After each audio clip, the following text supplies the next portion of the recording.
You ever notice how in modern geopolitics, the first question isn't who won, it's who got paid? Because after the Venezuela operation, markets didn't freeze in fear, they rallied. Let's break it down. I'm Imran, a Middle East-based analyst, and today we're looking at one uncomfortable angle, the profit map behind the Venezuela escalation, and why that matters for US. Strategy, not just headlines. Here's the core idea. When a major power signals it will control oil flows and reshape a country's economic future, Wall Street instantly starts pricing in winners. And the obvious first bucket is big oil and oil field services. If the US opens the door for new investment and repairing, Venezuela's oil infrastructure, the companies that drill, service, and refine, are first in line. Even the expectation of contracts can move stocks fast, but that's only the surface. The second bucket is where the real money nerds get excited: distressed debt. Venezuela's bonds have been toxic for years. But the moment investors believe there's a path to a more market-friendly setup, or even just a credible oil revenue stream, those bonds can jump in value. That's why some funds have been positioned for this kind of scenario: regime instability for citizens, opportunity for people holding paper. Then comes the headline name everyone keeps pointing at: the Citgo endgame.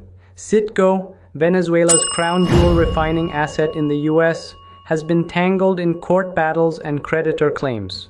A court-approved bid backed by a major hedge fund affiliate has been moving through the process, with key approvals still pending. The point isn't the courtroom details, it's the incentive. If Washington's Venezuela strategy shifts, the value of that asset and the leverage around it can shift too. Next bucket, defense contractors. Whenever the world looks more unstable, especially with high-profile US operations, defense stocks tend to catch a bid. It's not even ideological, it's just how markets price risk and rearmament. And finally, the fear hedges. Gold, silver, even copper can rise when uncertainty spikes, because money looks for a bunker. So is this a threat to the United States? Not in the direct. Tomorrow there's a war on US soil sense. But strategically, it can be. Because when the world watches US power reshape outcomes and investors celebrate, rivals learn two lessons at once.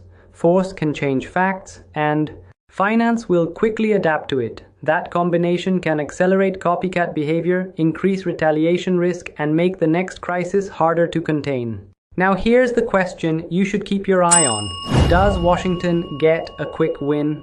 Or does it inherit a long, expensive problem that markets won't pay for once the headline sugar rush ends?